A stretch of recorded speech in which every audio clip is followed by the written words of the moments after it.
all the powers of old Europe have entered into a holy alliance to exorcise this spectre.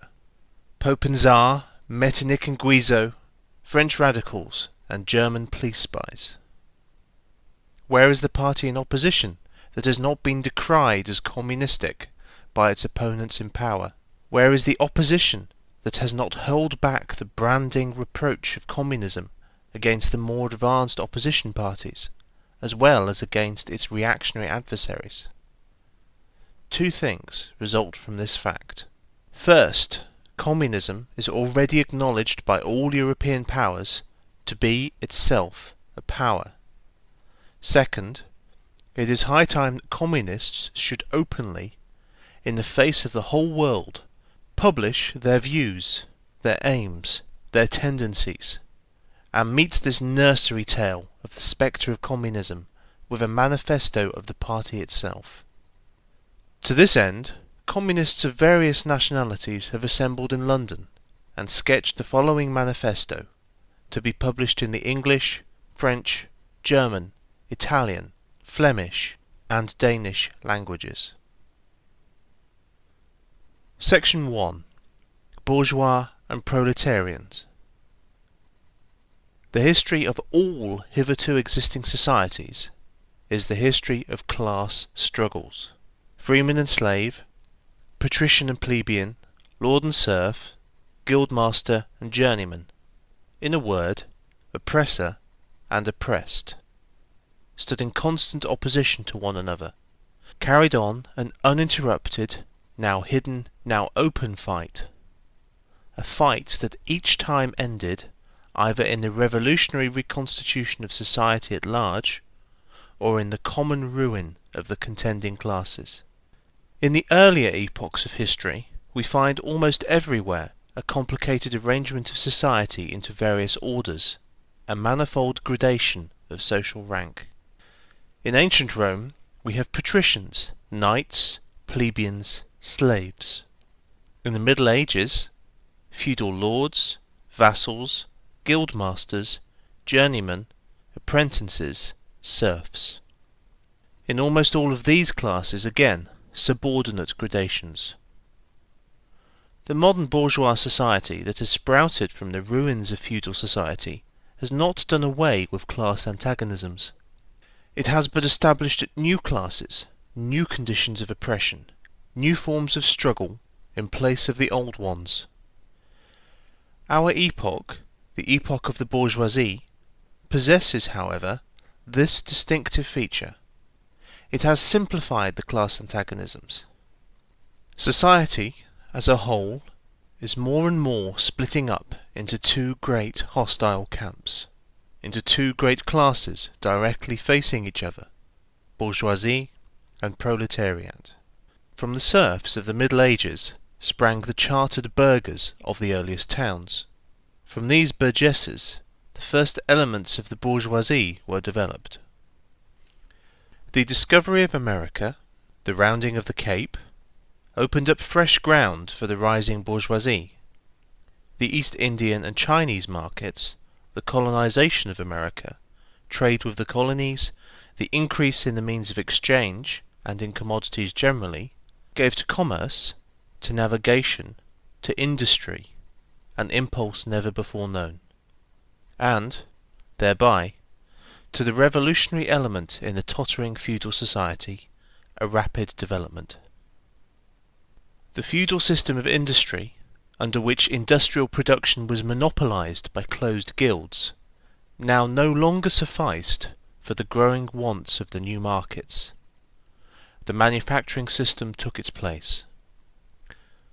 The guild masters were pushed on one side by the manufacturing middle class. Division of labour between the different corporate guilds vanished in the face of division of labour in each single workshop. Meantime, the markets kept ever growing, the demand ever rising. Even manufacture no longer sufficed.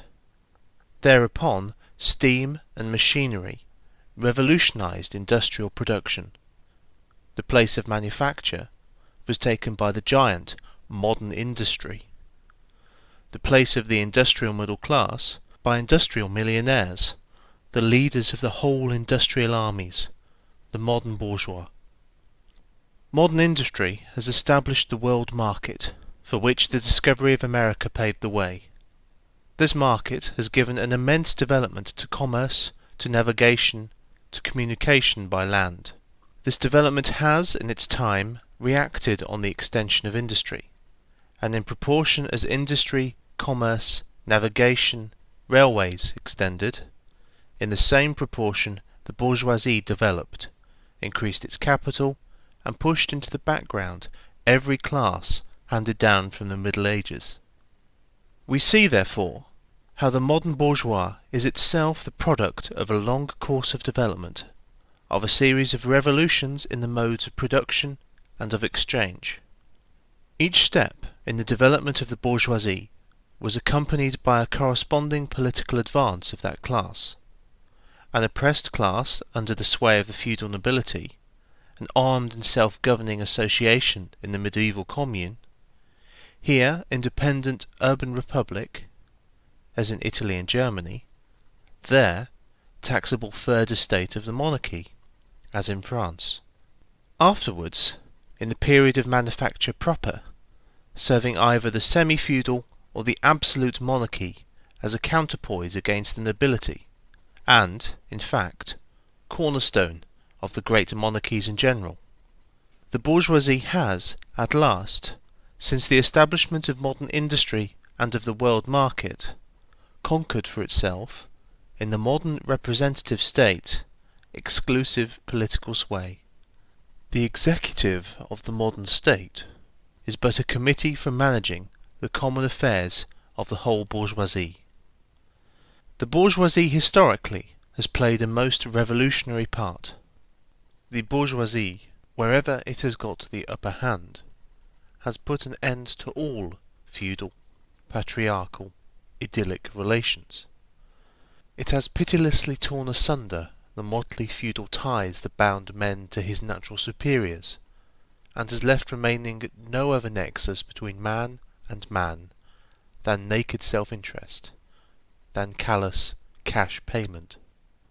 It has drowned the most heavenly ecstasies of religious fervour, of chivalrous enthusiasm, of Philistine sentimentalism in the icy waters of egotistical calculation. It has resolved personal worth into exchange value, and, in place of the numberless and feasible chartered freedoms, has set up that single, unconscionable freedom, free trade. In one word, for exploitation, veiled by religious and political illusions, naked, shameless, direct, brutal exploitation. The bourgeoisie has stripped of its halo every occupation hitherto honoured and looked up to with reverent awe. It has converted the physician, the lawyer, the priest, the poet, the man of science, into its page-wage labourers. The bourgeoisie has torn away from the family its sentimental veil, and has reduced the family relation to a mere money relation. The bourgeoisie has disclosed how it came to pass that the brutal display of vigour in the Middle Ages, which reactionists so much admire, found its fitting complement in the most slothful indolence. It has been the first to show what man's activity can bring about. It has accomplished wonders far surpassing Egyptian pyramids, Roman aqueducts, and Gothic cathedrals.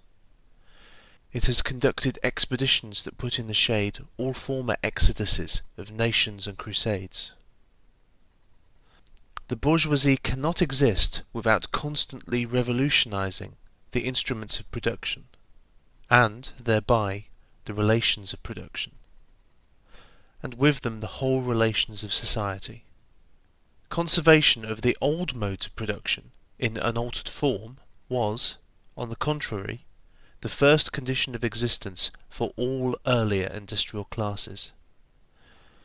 Constant revolutionizing of production, uninterrupted disturbance of all social conditions, everlasting uncertainty and agitation distinguished the bourgeois epoch from all earlier ones. All fixed, fast-frozen relations, with their train of ancient and venerable prejudices and opinions, are swept away. All new-formed ones become antiquated before they can ossify. All that is solid melts into air, all that is holy is profaned, and man is at last compelled to face with sober senses his real conditions of life and his relations with his kind. The need of a constantly expanding market for its products chases the bourgeoisie over the whole surface of the globe. It must nestle everywhere, settle everywhere, establish connections everywhere. The bourgeoisie has, through its exploitation of the world market, given a cosmopolitan character to production and consumption in every country. To the great chagrin of reactionists, it has drawn from under the feet of industry the national ground on which it stood. All old established national industries have been destroyed, or are daily being destroyed. They are dislodged by new industries, whose introduction becomes a life and death question for all civilized nations, by industries that no longer work up indigenous raw material, but raw material drawn from the remotest zones. Industries whose products are consumed, not only at home, but in every quarter of the globe. In place of the old wants, satisfied by the productions of the country, we find new wants, requiring for their satisfaction the products of distant lands and climes. In place of the old local and national seclusion and self-sufficiency, we have intercourse in every direction, universal interdependence of nations. And, as in material, so also in intellectual production.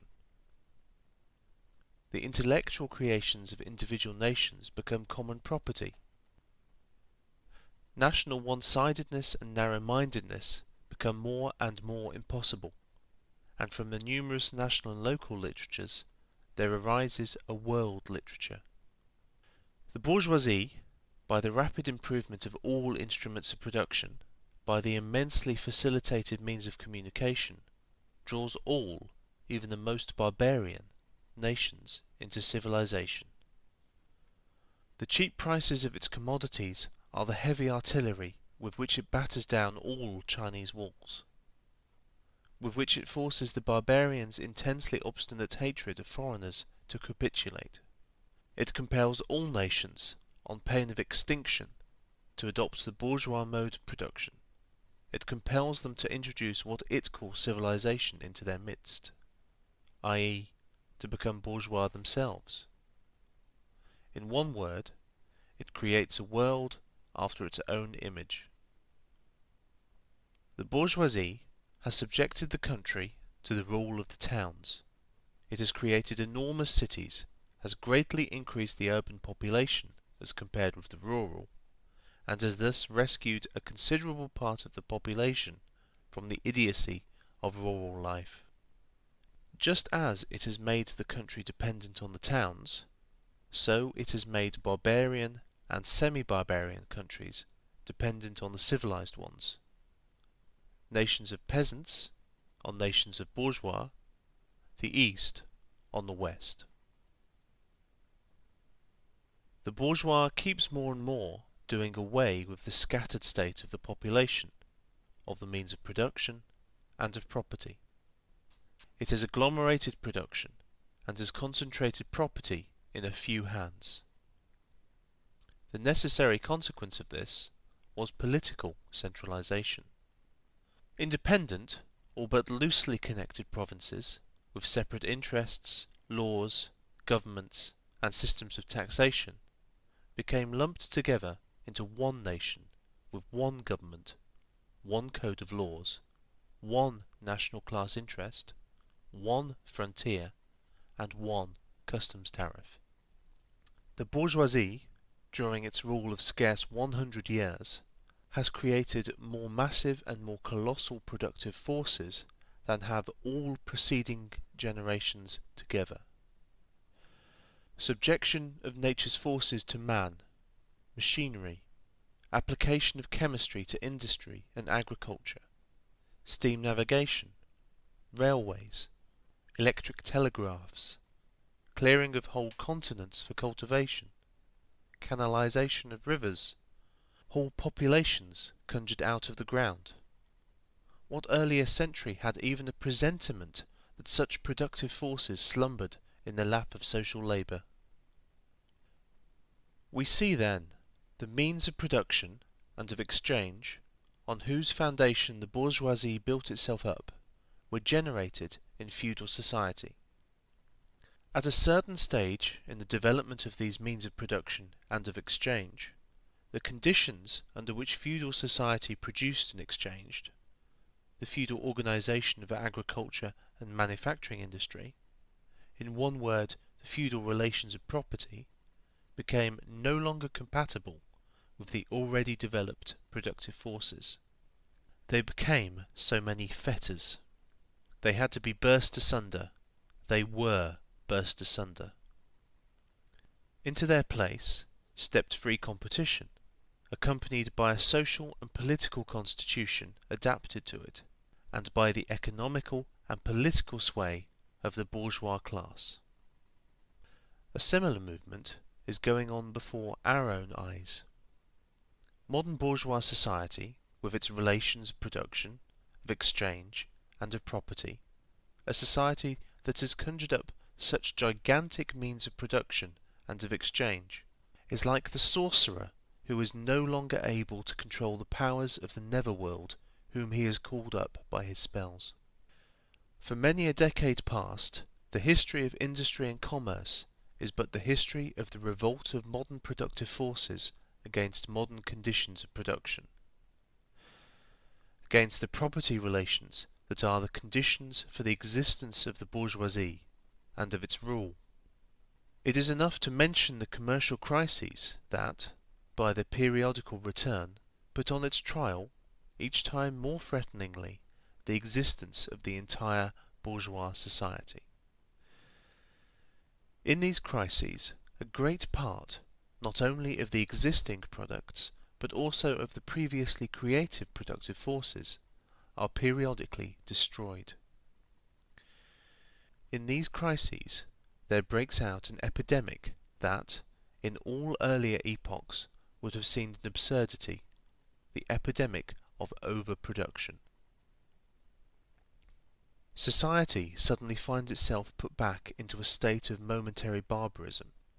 It appears as if a famine, a universal war of devastation, had cut off the supply of every means of subsistence. Industry and commerce seem to be destroyed. And why? Because there is too much civilization, too much means of subsistence, too much industry, too much commerce. The productive forces at the disposal of society no longer tend to further the development of the conditions of bourgeois property. On the contrary, they have become too powerful for these conditions, by which they are fettered, and so, soon as they overcome these fetters, they bring disorder into the whole of bourgeois society, endanger the existence of bourgeois property. The conditions of bourgeois society are too narrow to comprise the wealth created by them. And how does the bourgeoisie get over these crises? On the one hand, enforced destruction of a mass of productive forces. On the other, by the conquest of new markets, and by the more thorough exploitation of the old ones. That is to say, by paving the way for more extensive and more destructive crises, and by diminishing the means whereby crises are prevented. The weapons with which the bourgeoisie felled feudalism to the ground are now turned against the bourgeoisie itself. But not only has the bourgeoisie forged the weapons that bring death to itself, it has also called into existence the men who are to wield these weapons, the modern working class, the proletarians. In proportion as the bourgeoisie, i.e. capital, is developed, in the same proportion is the proletariat, the modern working class, developed, a class of labourers who live only so long as they find work and who find work only so long as their labour increases capital. These labourers, who must sell themselves piecemeal, are a commodity like every other article of commerce, and are consequently exposed to all the vicissitudes of competition, to all the fluctuations of the market. Owing to the extensive use of machinery and division of labour, the work of the proletarians has lost all individual character, and, consequently, all charm for the workman. He becomes an appendage of the machine, and it is only the most simple, most monotonous, and most easily acquired knack that is required of him. Hence, the cost of production of a workman is restricted almost entirely to the means of subsistence that he requires for his maintenance and for the propagation of his race. But the price of a commodity, and therefore also of labour, is equal to the cost of production. In proportion, therefore, as the repulsiveness of the work increases, the wage decreases. Nay, more, in proportion as the use of machinery and division of labour increases, in the same proportion the burden of toil also increases, whether by prolongation of the working hours, by increase of the work exacted in a given time, or by increased speed of the machinery, etc. Modern industry has converted the little workshop of the patriarchal master into the great factory of the industrial capitalist. Masses of labourers crowded into the factory are organised like soldiers. As privates of the industrial army, they are placed under the command of a perfect hierarchy of officers and sergeants. Not only are they slaves of the bourgeois class and of the bourgeois state, they are daily and hourly enslaved by the machine, by the overlooker, and, above all, by the individual bourgeois manufacturer himself. The more openly this despotism proclaims gain to be its end and aim, the more petty, the more hateful, and the more embittering it is.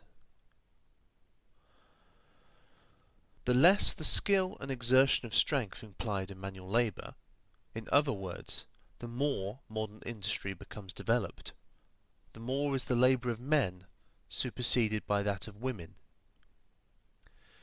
Differences of age and sex have no longer any distinctive social validity for the working class. All are instruments of labour, more or less expensive to use according to their age and sex. No sooner is the exploitation of the labourer by the manufacturer so far at an end that he receives his wages in cash than he is set upon by other portions of the bourgeoisie, the landlord, the shopkeeper, the pawnbroker, etc. The lower strata of the middle class, the small tradespeople, shopkeepers, retired tradesmen generally, the handicraftsmen and peasants, all these sink gradually into the proletariat, partly because their diminutive capital does not suffice for the scale on which modern industry is carried on, and is swamped in the competition with the large capitalists, partly because their specialized skill is rendered worthless by the new methods of production. Thus, the proletariat is recruited from all classes of the population. The proletariat goes through various stages of development. With its birth begins its struggle with the bourgeoisie. At first, the contest is carried on by individual labourers, then by the workpeople of a factory, then by the operatives of one trade in one locality against the individual bourgeois who directly exploits them. They direct their attacks not against the bourgeois conditions of production, but against the instruments of production themselves. They destroy imported wares that compete with their labour. They smash to pieces machinery. They set factories ablaze. they seek to restore by force the vanished status of the workman of the Middle Ages. At this stage, the labourers still form an incoherent mass scattered over the whole country, and broken up by their mutual competition. If, anywhere, they unite to form more compact bodies, this is not yet the consequence of their own active union, but of the union of the bourgeoisie, which class, in order to attain its own political ends, is compelled to set the whole proletariat in motion, and is, moreover yet, for a time, able to do so. At this stage, therefore, the proletarians do not fight their enemies, but the enemies of their enemies, the remnants of absolute monarchy, the landowners, the non-industrial bourgeois, the petty bourgeoisie. Thus, the whole historical movement is concentrated in the hands of the bourgeoisie. Every victory so obtained is a victory for the bourgeoisie. But, with the development of industry, the proletariat not only increases in number, it becomes concentrated in greater masses, its strength grows, and it feels that strength more. The various interests and conditions of life within the ranks of the proletariat are, more and more, equalized, in proportion as machinery obliterates all distinctions of labour, and nearly everywhere reduces wages to the same low level. The growing competition among the bourgeois and the resulting commercial crises makes the wages of the workers ever more fluctuating. The unceasing improvement of machinery, ever more rapidly developing, makes their livelihood more and more precarious. The collisions between individual workmen and individual bourgeois take more and more the character of collisions between two classes. Thereupon, the workers begin to form combinations, trades unions, against the bourgeois. They club together in order to keep up the rate of wages. They found permanent associations in order to make provision beforehand for these occasional revolts. Here and there, the contest breaks out into riots. Now and then, the workers are victorious, but only for a time. The real fruit of their battles lies, not in the immediate result, but in the ever-expanding union of the workers. This union is helped on by the improved means of communication that are created by modern industry, and that place the workers of different localities in contact with one another. It was just this contact that was needed to centralize the numerous local struggles, all of the same character, into one national struggle between classes. But every class struggle is a political struggle, and that union, to attain which the burghers of the Middle Ages, with their miserable highways, required centuries, the modern proletarians, thanks to railways, achieve in a few years. This organisation of the proletarians into a class, and consequently into a political party, is continually being upset again by the competition between the workers themselves. But it ever rises up again, stronger, firmer, mightier. It compels legislative recognition of particular interests of the workers by taking advantage of the divisions among the bourgeoisie itself. Thus, the 10 Hours Bill in England was carried. Altogether, collisions between the classes of the old society further, in many ways, the course of development of the proletariat. The bourgeoisie finds itself involved in a constant battle, at first with the aristocracy, later on with those portions of the bourgeoisie itself whose interests have become antagonistic to the progress of industry, at all times with the bourgeoisie of foreign countries. In all these battles, it sees itself compelled to appeal to the proletariat, to ask for its help, and, thus, to drag it into the political arena. The bourgeoisie itself, therefore, supplies the proletariat with its own instruments of political and general education. In other words, it furnishes the proletariat with weapons for fighting the bourgeoisie. Further, as we have already seen, entire sections of the ruling classes are, by the advance of industry, precipitated into the proletariat, or are at least threatened in their conditions of existence.